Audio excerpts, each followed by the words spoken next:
سوچئے اگر آج کی رات آپ کی زندگی کی سب سے بڑی رات ہو، ایسی رات جس میں ایک سجدہ آپ کی پوری قسمت بدل دے، ایک دعا آپ کی سالوں پرانے سارے مسئلے حل کر دے، ایک آنسو آپ کے گناہوں کی کتاب صاف کر دے، اور ایک استغفر اللہ آپ کو جہنم سے دور اور جنت کے قریب کر دے۔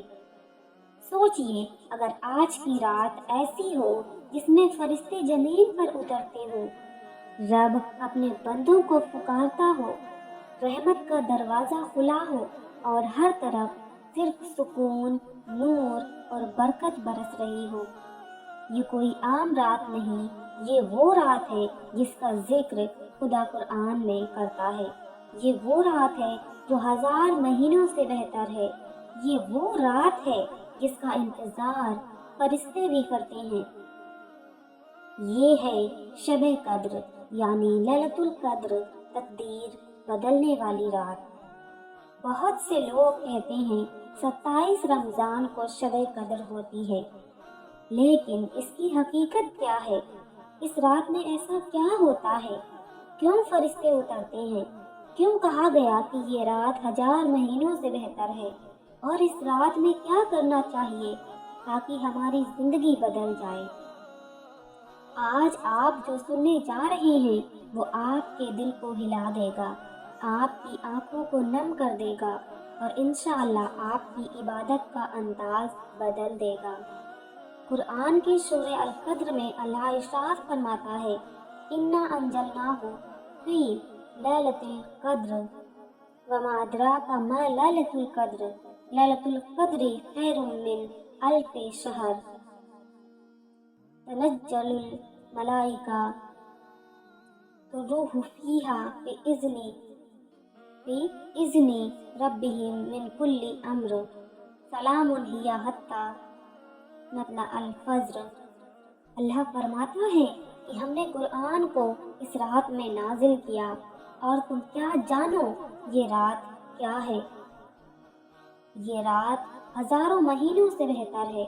اس رات فرشتے اور روح جبرائیل علیہ السلام اترتے ہیں ہر کام کے فیصلے لے کر، اور یہ رات فجر تک سلامتی کی سلامتی ہے۔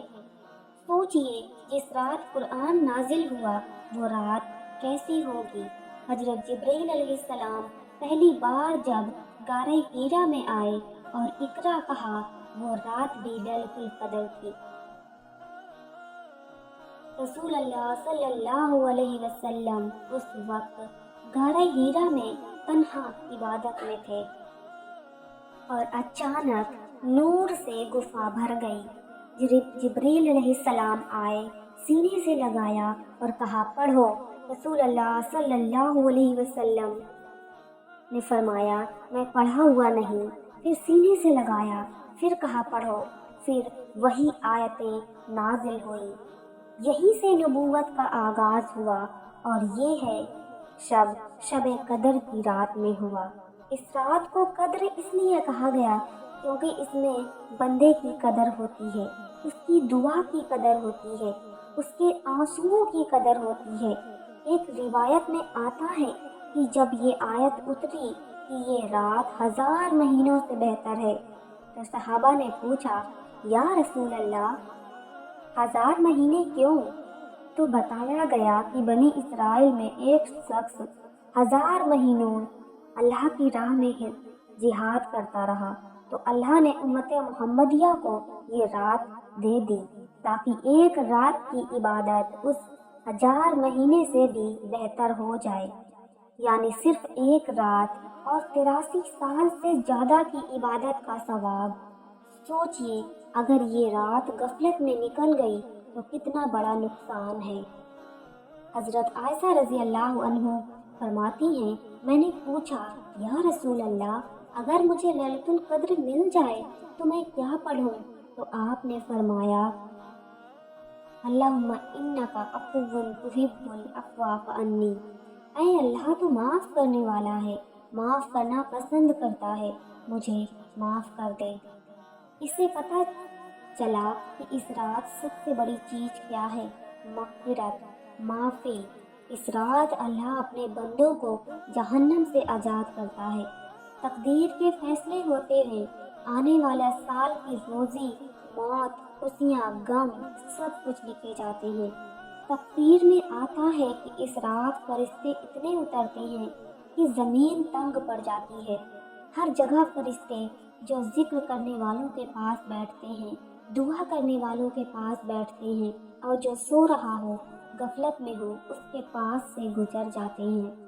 हदीस में आता है कि जो शख्स ईमान और सवाब की नियत से लैलतुल कद्र में क़ियाम करे, उसके पिछले गुनाह माफ़ कर दिए जाते हैं।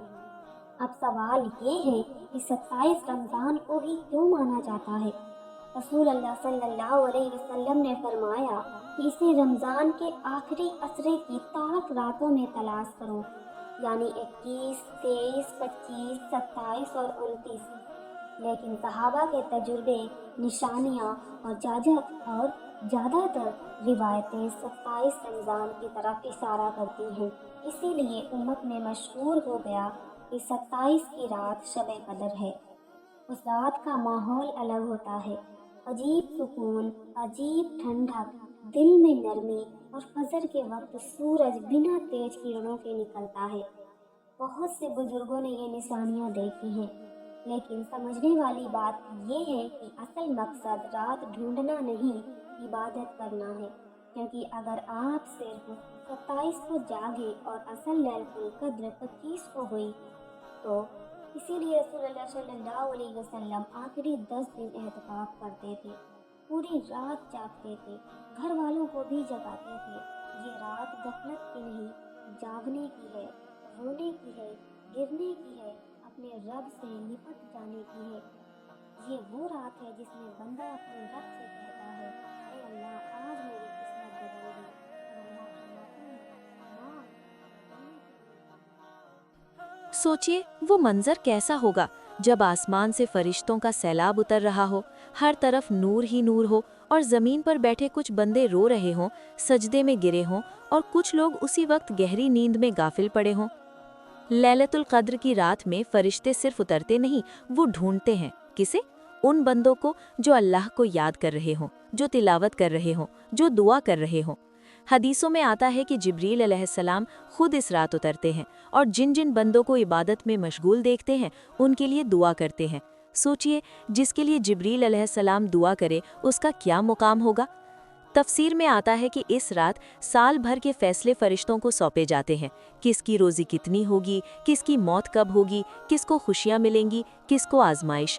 यानी ये रात सिर्फ इबादत की नहीं, तकदीर लिखे जाने की रात है। अगर इस रात बंदा रोकर अपने रब से कहे, या अल्लाह मेरी हालत बदल दे, मेरे घर की तंगी दूर कर दे, मेरी औलाद को नेक बना दे, मेरे गुनाह माफ़ कर दे, तो क्या वो रब जो रहमान है खाली लौट आएगा? सोचिए, अगर उस वक्त आप मोबाइल चला रहे हों या सो रहे हों। रसूल अल्लाह रमज़ान के आखिरी अशरे में अपनी कमर कस लेते थे, रातें जागते, इबादत करते, घर वालों को जगाते। हज़रत आयशा रज़ी फरमाती हैं कि आखिरी 10 रातों में आप सल्लल्लाहु अलैहि वसल्लम इतनी मेहनत करते थे जितनी और दिनों में नहीं करते थे। ये रात आराम की नहीं, मेहनत की है। इस रात में क्या करना चाहिए? सबसे पहले तौबा, सच्ची तौबा, दिल से। फिर नमाज, लंबी नमाज, तहज्जुद, नफल, फिर कुरान की तिलावत, फिर दुरूद शरीफ, फिर वो दुआ जो रसूल अल्लाह ने सिखाई, अल्लाहुम्मा इन्नका अफूवुन तुहिब्बुल अफ़्वा फ़अफ़ु अन्नी। इस दुआ को बार बार पढ़ना है क्योंकि इस रात सबसे बड़ी चीज़ माफ़ी है। एक रिवायत में आता है कि बहुत से लोग इस रात भी माफ़ नहीं होते। कौन? जो दिल में नफ़रत रखते हैं, रिश्ता तोड़ने वाले, माँ बाप की नाफरमानी करने वाले। सोचिए, अगर हम सारी रात इबादत करें लेकिन दिल में किसी के लिए कीना हो। इसलिए इस रात से पहले दिल साफ करना है, सबको माफ़ करना है। इस रात की एक निशानी ये भी बताई जाती है कि मौसम नर्म होता है, न ज़्यादा गर्म न ज़्यादा ठंडा, अजीब सुकून। और फजर के वक्त सूरज बिना तेज़ रोशनी के निकलता है, लेकिन असली निशानी दिल का सुकून है। अगर दिल में अजीब नरमी आ जाए, रोने को दिल करे, इबादत में मज़ा आए, समझ लेना रहमत बरस रही है। बहुत से लोग पूछते हैं, क्या सिर्फ जागना काफ़ी है? नहीं, दिल का जागना ज़रूरी है। अगर रात भर बातें करते रहे, चाय पीते रहे, तो ये लैलतुल कद्र नहीं मिली। لیلۃ القدر دل کے ٹوٹنے سے ملتی ہے جب بندہ سجدے میں گر کر کہے یا اللہ میں گنہگار ہوں، اور اللہ فرمائے میں غفور ہوں۔ اب ذرا اپنے دل سے پوچھئے، اگر یہ رات سچ میں آپ کی تقدیر لکھے جانے کی رات ہو تو کیا آپ اسے یوں ہی گوا دیں گے؟